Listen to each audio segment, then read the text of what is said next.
ধৈর্য ধারণ করার শক্তি দাও গো মেহেরবান আমায়, দাও গো মেহেরবান। বুকের ভেতর ব্যথার নদী বইছে অবিরাম, বইছে বইছে অবিরাম। আধার আমার আলো দিয়ে কানাই কানাই দাও ভরিয়ে, আধার আমার আলো দিয়ে কানাই কানাই দাও ভরিয়ে। অন্তর জোড়ে দাও গো প্রভু, অন্তর জোড়ে দাও গো প্রভু ভোরের পাখির গান। বুকের ভেতর ব্যথার নদী বইছে অবিরাম, বইছে বইছে অবিরাম। ফাগুন কেড়ে নেয়া চতর আষাঢ় করে দাও, গাছ গাছালির শীতল ছায়ায় জীবন ভরে দাও আমার, জীবন ভরে দাও। আমার ধুধু মরুর দেশে দাও গো জোয়ার ভাটার শেষে, আমার ধুধু মরুর দেশে দাও গো জোয়ার ভাটার শেষে। পারাবারের বাউরি বাতাস, পারাবারের বাউরি বাতাস আমায় করো দান। বুকের ভেতর ব্যথার নদী বইছে অবিরাম, বইছে বইছে অবিরাম। ধৈর্য ধারণ করার শক্তি দাও গো মেহেরবান আমায়, দাও গো মেহেরবান।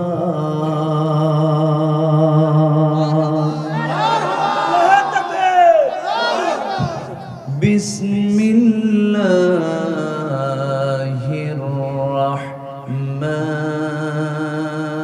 রহমানির রহিম।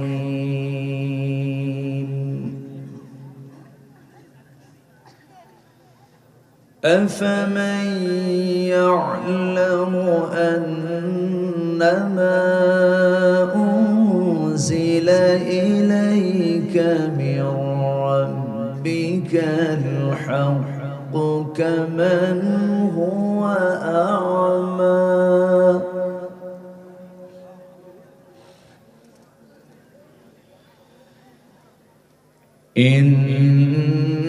إنما يتذكر أولو الألباب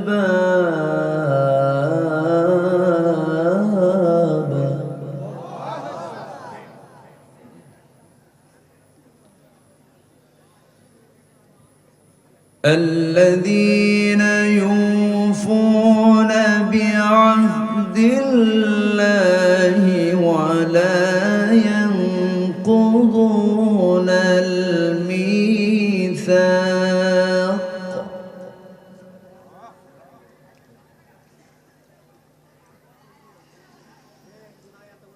والذين يصلون ما أمر الله به أن يوصل ويخشون ربهم ويخافون سوء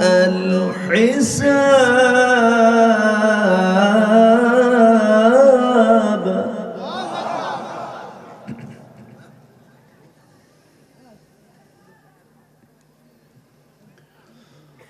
والذين صبروا ابتغاء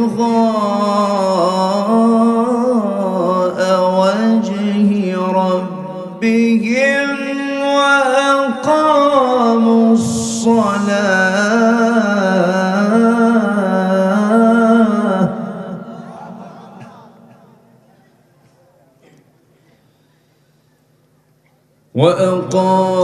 الصلاة وأنفقوا مما رزقناهم سرا سرا وعلانية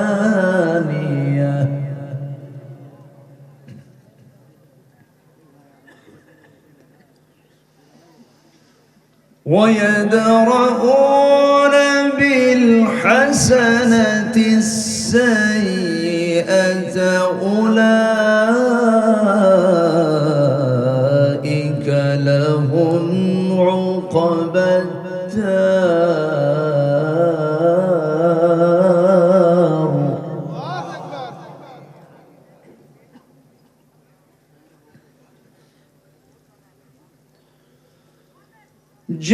جنات عدن يدخلونها ومن صلح من آبائهم وأزواجهم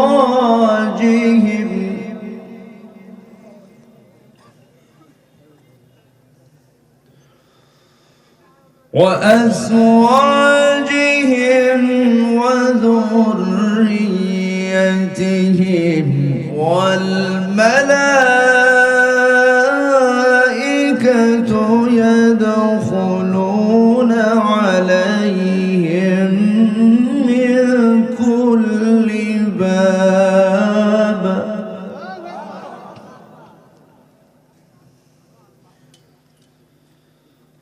سلام عليكم بما صبرتم فنعم عقبى الدار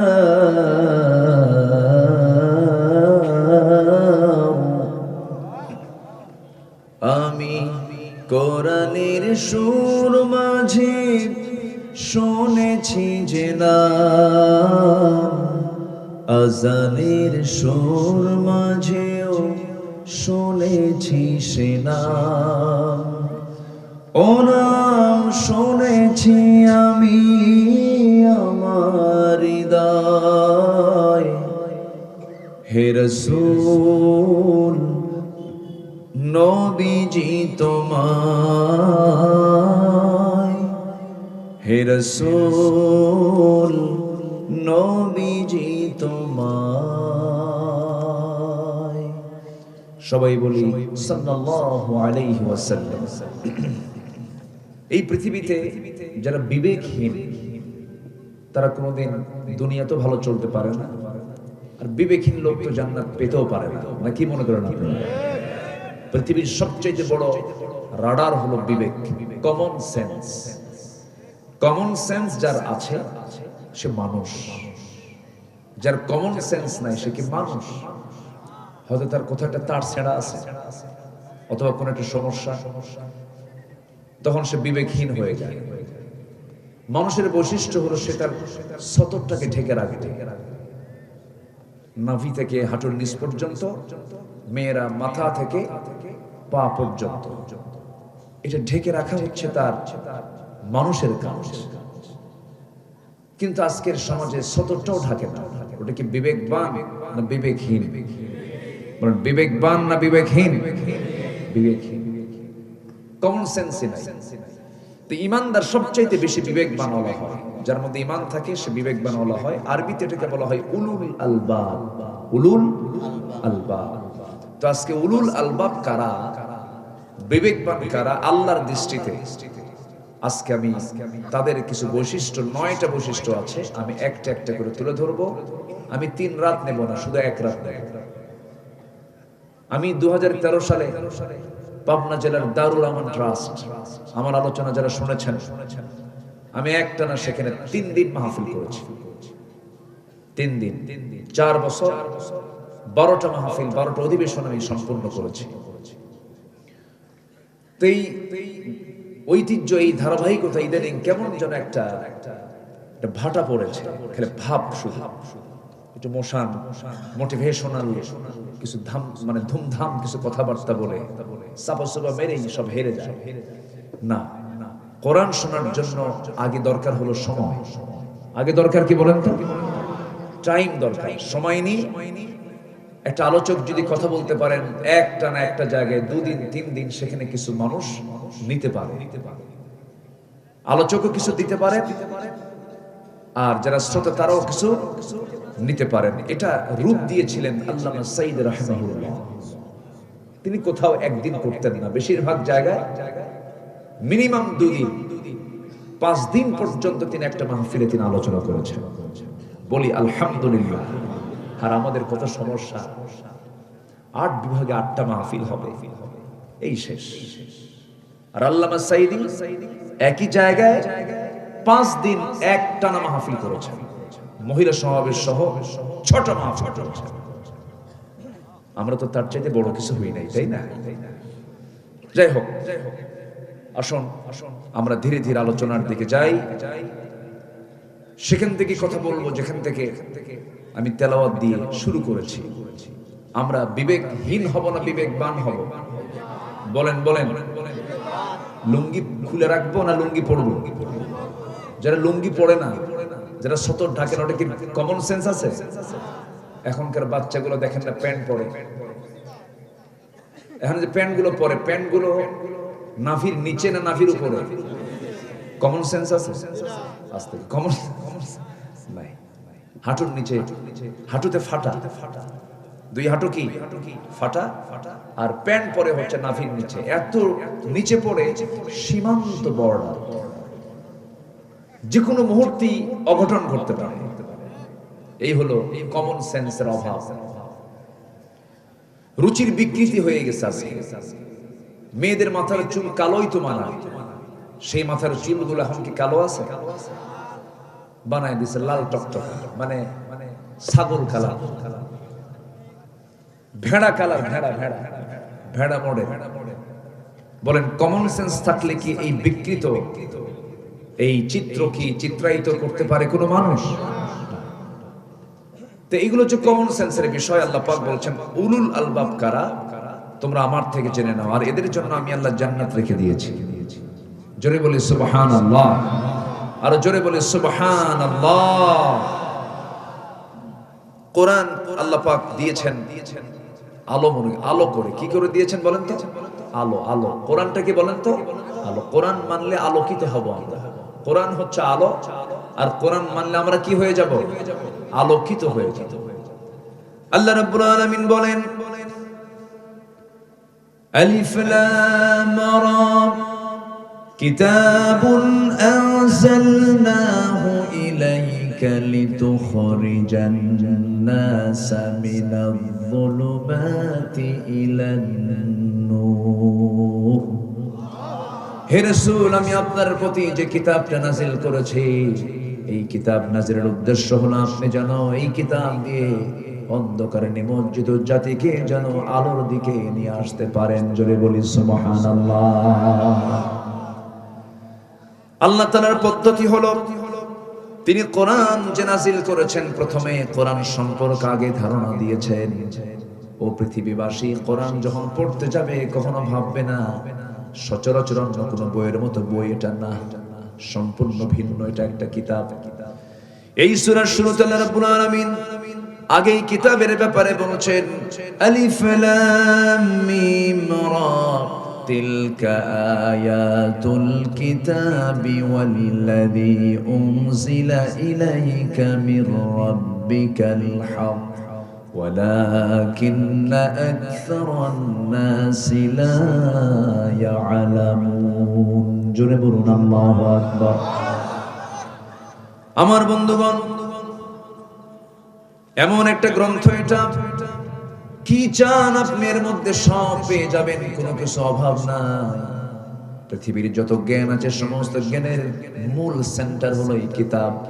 এখান থেকে সমস্ত জ্ঞানের বিভাগ, ডিপার্টমেন্ট এসেছে। এটা হচ্ছে মাদার, এটা হচ্ছে বীজ। এটা কি বীজ? এটা হচ্ছে মূল জায়গা। এখান থেকে শাখা প্রশাখা এসেছে।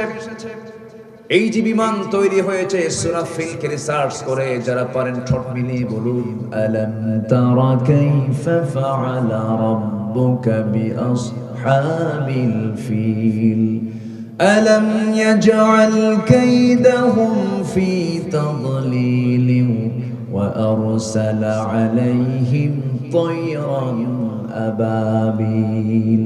আল্লাহর বিমানের নাম কি বলো? আরো জোরে বলেন।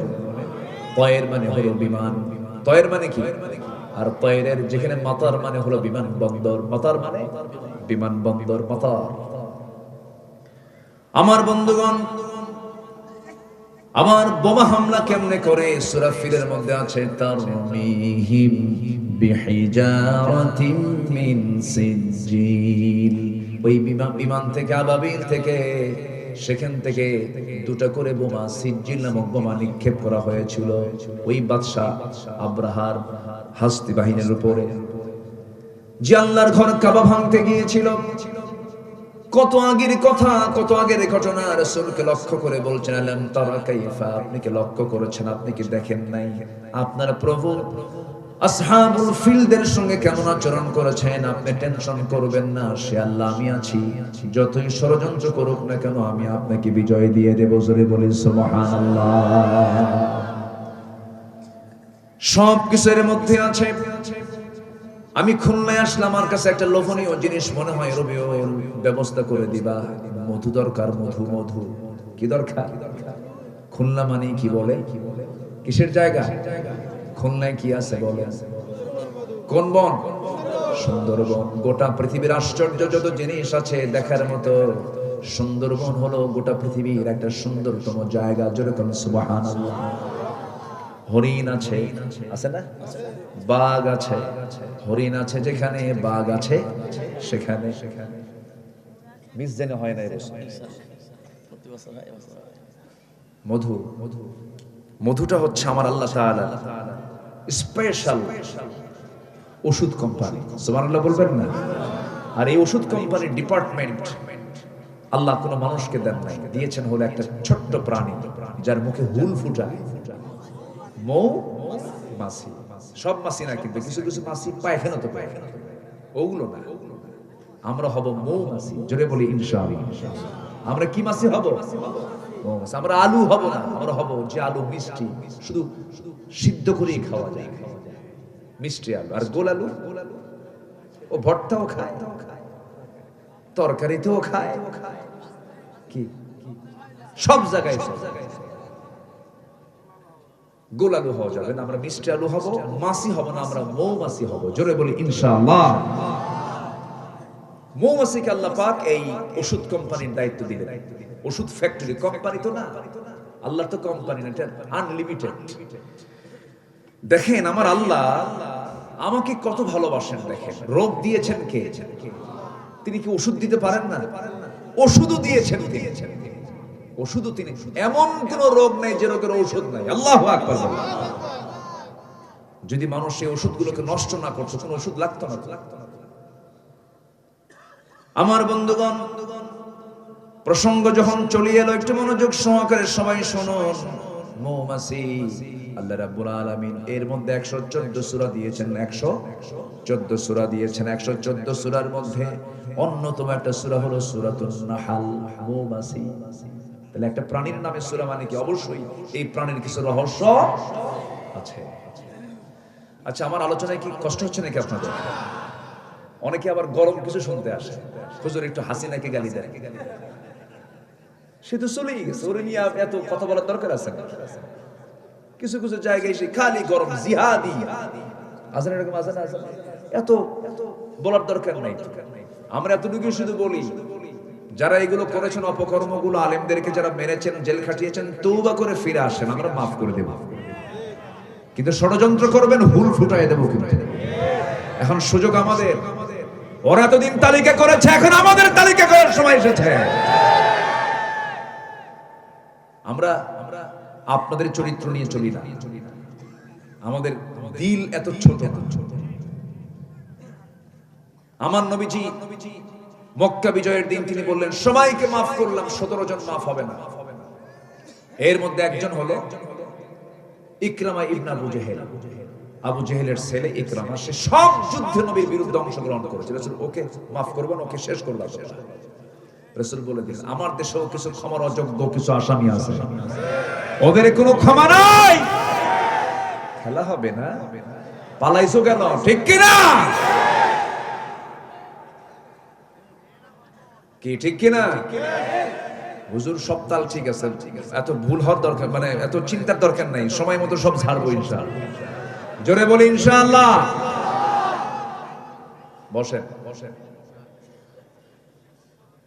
ওরা আমাদেরকে মেরে ফেললো আর আমরা কিছু কথা বলতে পারবো না? কি কথা বলার দরকার আছে না নাই? সম্মানিত ভাই, মৌমাছি এটা এমন একটা প্রাণী, আল্লাহু আকবার, আল্লাহু আকবার। এই প্রাণীকে রিসার্চ করে মোবাইল তৈরি হয়েছে। আলহামদুলিল্লাহ বলবেন না? মানে কোরআন তো একটা গবেষণার কিতাব, তো এটা জাস্ট অনুমান আন্দাজ করে কথা বলা নয়, কোরআন হচ্ছে রিসার্চের কিতাব। এটা মৌমাছি যে কত বড় একটা ডিপার্টমেন্ট, আল্লাহ তাআলা নিজে বলতেছেন যে মধু এমন একটা আমি তোমার জন্য পানীয় করে দিয়েছি যেটা জান্নাতেও পাবা। সুবহানাল্লাহ বলবেন না? এবং দুনিয়াতে দিচ্ছি, এটা পৃথিবীর কোনো মানুষকে এটা দিয়ে আমি বানাচ্ছি না, আমি বানাচ্ছি মৌমাছিকে দিয়ে। আল্লাহু আকবার বলেন। এটা খাও, ক্যান্সার ভালো হয়ে যাবে। এটা খাও, তোমার হাই প্রেসার বন্ধ হয়ে যাবে। এটা পান করো, মৃত্যু রোগ ছাড়া সব রোগের ঔষধ আমি এর মধ্যে ঢুকায় দিয়েছি। কার কথা বলে? কার কথা? এটা শোনেন, মনোযোগ দিয়ে কথাগুলো শুনবেন, কাজে লাগবে। দেখেন আমার বন্ধুগণ, এই মৌমাছিকে নিয়ে, মৌচাক নিয়ে শতকের পর শতক হাজারো গবেষণা করেছে মানুষ।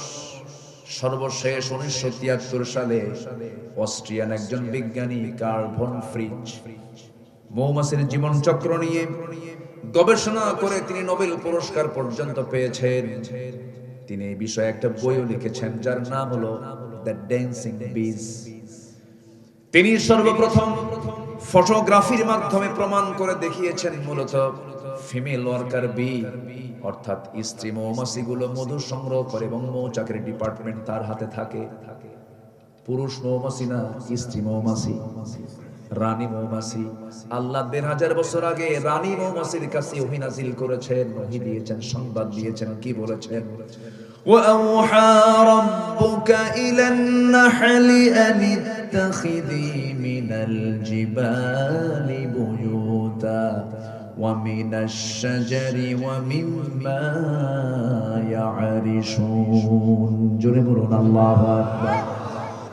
এখানে যারা আলিম উলামা আছেন, আনিত্তাখিদি মুয়ান্নাসের সিগা, পুরুষ মৌমাছিকে মহান রব্বুল আলামিন ওহী দেন নাই।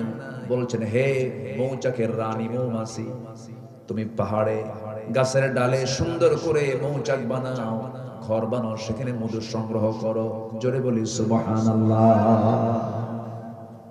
এক দুই হলো ওই বিজ্ঞানী প্রমাণ করেছেন যখন কোন কর্মী মৌমাছি নতুন ফুলের বাগান বা উদ্যান খুঁজে, সেই সময় স্বর্ণ মৌমাছির সঠিক পথের দিক নির্দেশনা দিয়ে দেয়। এই নাচের নাম দিয়েছেন ওয়াগাল ডান্স, যা পৃথিবী জুড়ে সাড়া ফেলে।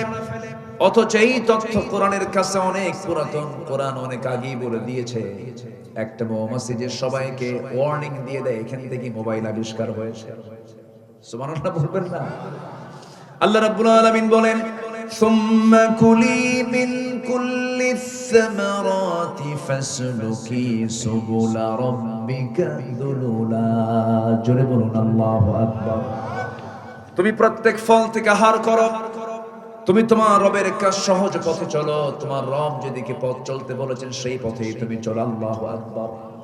নাম্বার 3 হলো, এখানে শেষ নয়, বর্তমান সময়ে বিজ্ঞানীরা নিখুঁতভাবে গবেষণা করে প্রমাণ করেছেন আসলে মধু বের হয় মৌমাছির পেট থেকে। মৌমাছি মধুটাকে যে সংগ্রহ করে আনে, পেটের মধ্যে তুলে আনে, এই পেট থেকে মধু বের করে মৌচাকে এই মৌমাছি ঢুকায় রাখে। জোরে বলি সুবহানাল্লাহ। তাহলে মৌমাছির পেট থেকে মধু বের হয়। আল্লাহ রাব্বুল আলামিন এই কথাটা 1500 বছর আগে বলেছেন। আল্লাহ রাব্বুল আলামিন বলেন, ইয়াখরুজু মিন বুতুনিহা শারাবুন মুখতালিফুন আলওয়ানুহু ফীহি শিফাউন লিন-নাস ইন্না ফী যালিকা লাআয়াতান লিকাওমিন ইয়াতাফাক্কারুন। জোরে বলুন আল্লাহু আকবার। আমার ভাইয়েরা, এই মধুতে মহান রব্বুল আলামিন কত নিয়ামত রেখে দিয়েছেন। একটা আশ্চর্যজনক বিষয় হলো 1 পাউন্ড মধু বানাতে এখানে 1 কেজি মধুর দাম কত? 1200 টাকা, 1500 টাকা, নয় 2000 টাকাই ধরে, ঠিক আছে। কিন্তু 1 পাউন্ড মধু বানাতে 550 মৌমাছিকে প্রায় 20 লাখ ফুলে ভ্রমণ করতে হয়। সেখানে একটা কর্মী মৌমাছিকে 80,000 কিলোমিটার পথ অতিক্রম করতে হয়। অন্য একটা গবেষণার তথ্য মতে জানা যায় প্রায় 14.5 লাখ কিলোমিটার পথ অতিক্রম করলে পরে 1 পাউন্ড মধু সংগ্রহ করা হয়। জোরে বলি সুবহানাল্লাহ। 14 লাখ কিলোমিটার মানে হলো গোটা পৃথিবীকে 3 বার প্রদক্ষিণ করা যাবে। এত ডিসটেন্স ঘুরে ঘুরে 550টা মৌমাছি 1 পাউন্ড মধু তৈরি করতে পারে। জোরে বলি সুবহানাল্লাহ। মাত্র কত কেজি? 1200। হিসাব তো নাই আমাদের কাছে। আল্লাহু আকবার বলবেন না? যদি এটাকে হিসাবে নেওয়া হয় কোটি কোটি টাকা দাম হওয়ার কথা ছিল। কিন্তু সেই সুন্দরবনের মধু সুন্দরবন থেকে আসতে আসতে সুন্দর থাকে না, অসুন্দর হয়, অসুন্দর হয়ে যায়। কিন্তু সে অসুন্দর করলো যারা, আমি তো মনে করি তাদের ফাঁসি হওয়া দরকার। 14.5 লক্ষ কিলোমিটার সফর করে 1 পাউন্ড মধু মৌমাছি বের করে মানুষের জন্য। আবার ওই মৌচাকের মুখে থাকে হলো পুলিশ মৌমাছি, অ্যাডমিনিস্ট্রেশন চালায় তারা। কোন কর্মী মৌমাছি যখন ভিতরে ঢুকতে নিয়ে মধু ঢুকাতে নিয়ে যখন তার পায়ের মধ্যে কোনো জার্ম থাকে, ময়লা থাকে, এই পুলিশ মৌমাছির কাজ হলো অস্ত্র নিয়ে তারা দাঁড়ায় থাকে 4-5টা একসঙ্গে। ওই একটাকে ধরে কামড় মেরে মেরে ফেলে দিয়ে বলে, খবরদার, আল্লাহ নাজিল করেছেন কোন জার্ম এই মৌচাকের মধ্যে ঢুকানো যাবে না। আল্লাহ আছে? আমারে তাকায় আল্লাহ, আল্লাহ আমারে দেখেন, আল্লাহ আমারে দেখেন। আমার বন্ধুগণ, আবার এই মৌচাকের ভিতরে পরিমিত তাপমাত্রা থাকতে হবে। স্বাভাবিক তাপমাত্রা থাকলে পরে মৌমাছিগুলো মধুগুলো ঠিক থাকবে, নচেত নষ্ট হয়ে যাবে। এর একটা মেজারমেন্ট আছে, 35 ডিগ্রি সেলসিয়াস। কত? এখানে আমরা এখন তাপমাত্রা কত দেখো তো মোবাইলে, কত ধরেন এখন আছে হয়তো বা 18 থেকে 20 ডিগ্রি সেলসিয়াস তাপমাত্রা আমরা আছি। এই সময় কোন মৌচাকের ওই মধুগুলো সংরক্ষণ করার জন্য যদি এরকম কম তাপমাত্রা থাকে, সেই সময় ওই মৌমাছিগুলো ব্যস্ত হয়ে পড়ে। কেমন করে ব্যস্ত হয়? যদি কমে যায় 30 ডিগ্রিতে যদি নেমে আসে, তখন মৌমাছিগুলো সবাই একত্রিত হয়ে তাদের ডানাগুলো ঝাঁপিয়ে তাপমাত্রা বৃদ্ধি করে। আবার যদি কখনো তাপমাত্রা বেড়ে যায়, সেই সময় ওই পাখাগুলোকে উল্টা দিকে ডানা ঝাপটায় মৌচাকের তাপমাত্রা ঠান্ডা করে। জোরে বলে সুবহানাল্লাহ। এই সেই রব যিনি এরকম করে প্রত্যেকটা জায়গায় আমার আপনার খেদমতের জন্য সব কিছু নিয়োজিত রেখেছেন। জোরে বলি সুবহানাল্লাহ। বাড়ির গাভীর দিকে তাকায় দেখেন, গাভী কি খায়? ঘাস। গাভী কি খায়? ঘাস। এটাকে প্রসেস করে সাদা দুধ কে বানায় দেন? আসতে বলে কে বানায় দেন? খাইতো হুঁশ পাই না, খাইতো কিন্তু হুঁশ পাই না। আমার বন্ধুগণ, সেই মহান রব্বুল আলামিন বলছেন, বান্দা বিবেকহীন হইস না, আমারে ভুলে যাস না। সবাইকে ভুলে গেলে ও তোর লস হবে না, কিন্তু আমাকে ভুলে গেলে তোর মহা লস হয়ে যাবে। দুনিয়ার কাউকে ভুলে গেলে কোনো যায় আসে না। কে বলেছে আমার আপন বাবা? কে বলেছে? মা বলেছে আপন? কে বলেছেন? ভাই বলেছে আপন? কে বলেছে ভাই আপন? কেউ তো আমার আপন না। সন্তান আমার আপন না, এখন মরে যাব, সব আমার জন্য পর হয়ে যাবে। কিন্তু যিনি কখনো আমার আপন থেকে দূরে যাবেন না, যিনি আমাকে ছেড়ে যাবেন না, যিনি আমাকে ভুলে যাবেন না, যিনি আমাকে কখনো ভুলতে পারেন না, তিনি আমার কে? জোরে বলেন, তিনি আমার কে? কিন্তু আমরা বড় অকৃতজ্ঞ, আমরা আল্লাহকে ভুলে থাকি সবার আগে।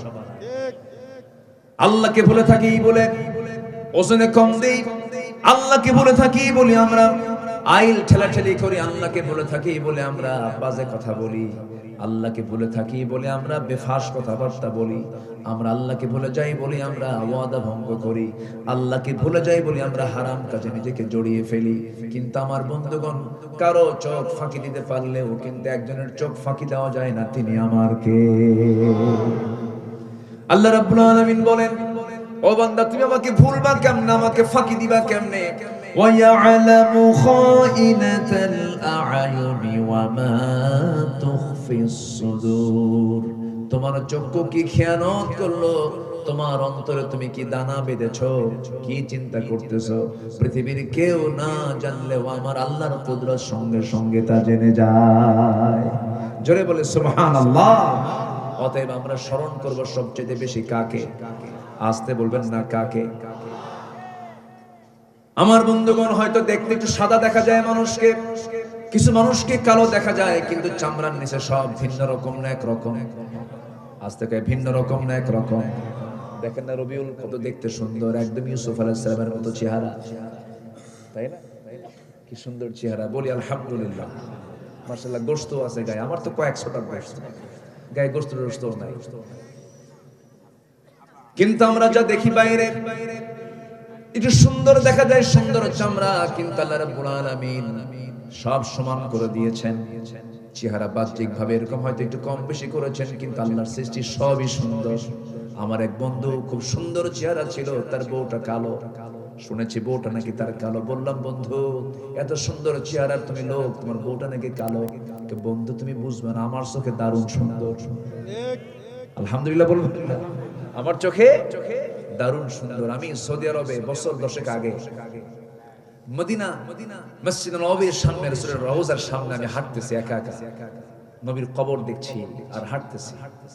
রাসূল আমার আলো আশা, রাসূল আমার ভালোবাসা, রাসূল আমার প্রেম বিরহের মূল আলোচনা,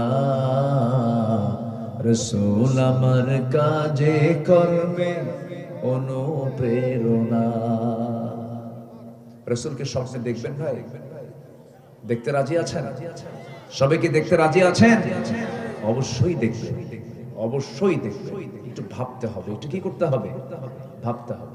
ভাবলেই দেখা যায়, ভাবলেই দেখা যায়, দরুদ পড়লেই দেখা যায়। তো আমি হাঁটতেছি, রাসূলের রওজার আশপাশ দিয়ে হাঁটতেছি, হঠাৎ করে সামনে একটা লোক ধরা পড়লো, নাইজেরিয়ান একজন নিগ্রো কালো কুচকুচে মানুষ, অনেকগুলো মানুষ সেখানে। তো আমি লম্বায় প্রায় 71 ইঞ্চি আমি লম্বা, মানে 5 ফুট 11 ইঞ্চি আমার ওজন, মানে হাইট।